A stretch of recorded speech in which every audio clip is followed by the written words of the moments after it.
On a lifetime trip, the aviation machinist kept Navy planes in the air during World War II. Here he is inside Terminal 2 being welcomed home. With the tip of his hat, he thanked all those who were here. I didn't know what to say. I didn't know thank you, I love you, the whole 9 yards. He couldn't stop gushing to 10 News about his trip. Oh my goodness gracious, the monuments are just super fantastic. The Veterans Monument, what they went through to build that thing. Despite the government shutdown that had closed the national monuments for more than 2 weeks, they were able to see the monuments and say the U.S. Park Service would have honored the 81 World War II veterans inside regardless of a shutdown. Martin's daughter says she's never seen her dad so excited. And I cannot wait to get home and hear his stories. He's so excited. I started bawling when I saw him walk around the corner, and he's cried. He never cried. The friendships and memories made on this honor flight will never be forgotten. Yeah, you can see why this is always one of our favorite events to cover every year as they return home. So much respect, so much pride, and these veterans are so happy. Now, new at 6 o'clock, we're going to introduce you to another veteran that we met tonight who actually met 2 other veterans for the very first time that he had served on the USS Bonhomme Richard with back in World War II. We're live here at Lindbergh Field. Jennifer Jensen, 10 News. All right, Jen, a trip of a lifetime. Well, the Chargers will have 2 weeks to savor their first 2-game winning streak of the season. 10 News Sports Director Ben Higgins joins us with an early look at the strong performance by the team headed into their bye week. Ben. Yeah, I take it the Chargers did what they were supposed to do today in Jacksonville against the winless Jaguars, and as a result, they have a winning record for the first time this season. The Chargers took the opening kickoff, went 80 yards down the field on their first drive, handed the ball to Danny Woodhead, who plunged into the end zone for a 7-0 lead. Chargers made it 14-0 on their next possession. Phillip Rivers to Eddie Royal, stretches for the pylon. Royal's 6th touchdown of the season, but first since week 2. The defense kept an opponent out of the end zone for a second straight week. Manti Te'o with a big 3rd down stop in the 3rd quarter. Ryan Matthews had his 2nd straight 100-yard rushing game and scored his first rushing touchdown in over a year as the Chargers improved to 4-3 with a 24-6 win. Ahead in sports, the points the Chargers left on the table that could have made this game even more lopsided. I'm Ben Higgins, 10 News. And we just checked and still no word on whether Phillip Rivers' wife Tiffany is still pregnant or not. Rivers put people on our 10 News Facebook page into a frenzy earlier this week when he said he would travel to Jacksonville with the team despite his wife being due any minute now with the couple's 7th child. He said if need be, he'd FaceTime his wife for the birth. In the past 60 minutes, a Starbucks in Mission Valley reopened after a car slammed into it this morning. The 20-year-old driver of the white Mustang hit the gas instead of the brake, went up and over the curve into the side of the store on Hazard Center Drive. It dented the windows and part of the foundation. 2 people sitting inside the store happened to see the car coming and jumped out of the way just in time. No one was hurt.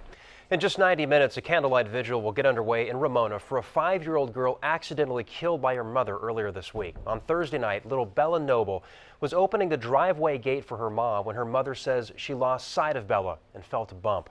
Not realizing she had run over her daughter, she pulled forward and hit her a 2nd time. Bella was flown to Rady Children's Hospital where she died. Tonight's vigil will be held at 6:30 at Harbor Farm and Vineyard on Highway 67. We just checked, and at this hour, detectives in Mountain View are still looking for the gunman who opened fire at a family birthday party, killing 1 man and severely injuring another woman. It happened just after 1 this morning on the 600 block of Jewel Drive. That's where we find 10 News reporter Candace Crown live with why neighbors say they never expected this to happen to this family. Candace. Itika residents here on Jewel Street describe their neighborhood as quiet and say they've never seen any suspicious activity at the home where the shooting happened. Now tonight, relatives of the victims and residents here are left with one simple question: why? Homicide detectives questioned witnesses in the 600 block of Jewel Drive early Sunday morning. Minutes before police arrived, someone opened fire at this house. I just got up quick. I was like, oh, what's going on? And I went outside. And I just saw people screaming, coming out of the house, and just got crazy. Police say a 63-year-old man was killed and a 51-year-old woman injured. Visibly upset, family members who did not want to go on camera told 10 News they were celebrating a birthday party when all of a sudden someone pulled up to the home and started shooting. They can't understand who or why the gunman targeted them. No fight broke out before. It just happened out of nowhere. Neighbors describe the family who lives there as friendly and say they're shocked something like this happened right across the street. I don't see anything unusual going on because all I see is the people getting in their cars and leaving or coming back or something, and that's it. And we speak, hi, how are you? Nice people. We get along with them. We talk. We're like really close to them. Like every now and then we say hi, whatever. Like we have their back. Yeah. Now tonight there is no description of the suspect at this time. I spoke to some kids who live in the neighborhood and say today's shooting has them a little bit afraid to play outside. I'll have their reaction coming up tonight at 6. We're live in Mountain View. Candace Crone, 10 News. NTSB investigators are still trying to piece together what caused the deaths of 2 BART maintenance workers. Federal officials say they'll be looking at everything leading up to the collision, from safety procedures to the track's condition. The fact that workers from BART's 2 largest unions have been on strike since Friday will also be part of the investigation. A community is breathing easy again today after someone hit a gas pipe in El Cajon. Crews were on scene just before noon when neighbors complained about smelling gas near Bermuda Terrace and Flume Drive. SDG&E was called in and had that leak contained about 2 hours later. Residents were told to stay in their homes, but they were not evacuated. 10 News just checked, and a 2-year-old girl who fell from a 2-story building in Vista will be okay. We're told the little girl somehow managed to get up on the edge of the balcony at the Las Palmas Apartments and fall to the ground. It was reported yesterday around 5 o'clock. She was taken to Rady Children's Hospital, but there were no signs of any trauma. Those 2 men who escaped from a Florida prison weeks ago were in court today. Police say Joseph Jenkins and Charles Walker were released from prison using forged documents. Authorities caught them yesterday in this Panama City beach after they got a tip. Investigators say they were waiting to be driven to Atlanta. We will be backtracking to those who helped carry out this fraud, and along the way, we will be looking closely at anyone who may have helped harbor these fugitives. The 2 are now resuming their live sentences and will be in court again on the 25th. Today, Republicans took to the national Sunday morning news circuit to say Americans can count on a second government to not happen in February. Republican Senator Lindsey Graham says the failed effort to defund Obamacare hurt the party and gave a boost to President Obama. I think we've learned that this was a political gift to the president by the Republican Party at a time he needed it the most. The tactic of defunding the government unless he repealed his signature issue was as poorly designed as Obamacare itself, almost.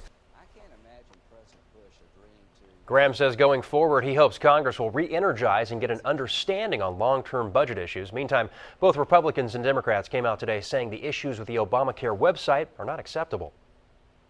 Look, it's been a fiasco. Send Air Force One out to Silicon Valley, load it up with some smart people, bring them back to Washington and fix this problem. It's ridiculous, and everybody knows that. Treasury Secretary Jack Lew said today President Obama is more upset about failures in Obamacare's rollout than anyone else. A man is in jail after attempting to bring knives and scissors onto a JetBlue flight at JFK Airport. Police say these are the items found in the man's carry-on bag. They found more than a dozen knives, 5 pairs of scissors, and more than a dozen lighters and matchbooks.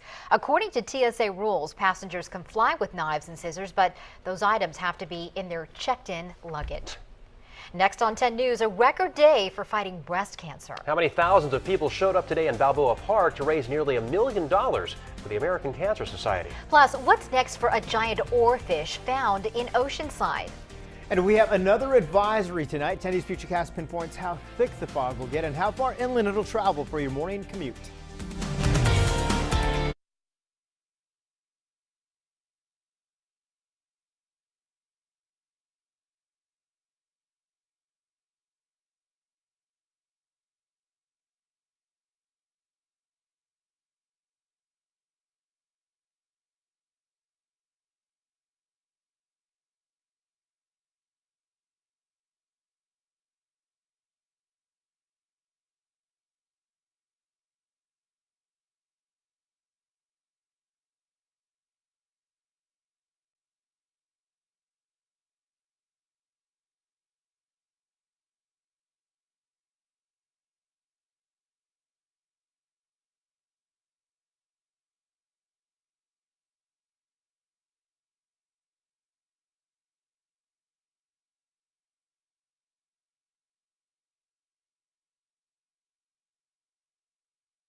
Today, thousands of people came out to support hundreds of challenged athletes who competed in the annual San Diego Triathlon.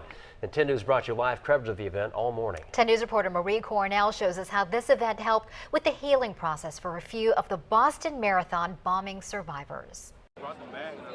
For this competition, it didn't matter if you were competing as a challenged athlete or not. Once the triathlon started, it was about who had enough heart to finish. Just ask professional challenged athlete Scout Bassett. Anything is possible, and that they don't have to stop living just because they've lost limbs. And this year, the Challenged Athletes Foundation brought more than 5,000 people together, from competitors to supporters for the annual San Diego Triathlon. More than 200 were challenged athletes, including 3 Boston Marathon bombing survivors. The foundation helped a few of them get the prosthetics they needed to compete. Celeste Corcoran was with her family near the finish line, waiting for her sister when the first bomb went off. She lost both of her legs in the attack. She says for the first time, she felt whole again after spending time with the challenged athletes. When you're just at home, I'm the only person that's walking around, going into the supermarket or, whatever. I'm an oddity. Coming to something like this, the events that they hold like this, it's like a brotherhood, a sisterhood. It's like an extension of my family. And it even inspired her to get up and get moving. Right now, she stands with help from her husband. It's in your own mind, like you have to think, I can do it. There's nothing holding me back. I have legs. I can do this. A mentality many of these athletes now live by. They were able to raise more than $1 million from this triathlon, and all of that money will go back to the Challenged Athletes Foundation, which will help them continue to help other athletes succeed in sports. From La Jolla, Marie Cornell, 10 News. Admire their spirit. Today, hundreds of teens got their hearts screened in San Carlos. Over 800 kids turned out this morning at Patrick Henry High School for that screening. October is Sudden Cardiac Arrest Awareness Month, and they did the screenings for free. One student who found a problem with his heart a few years ago says it can save a life.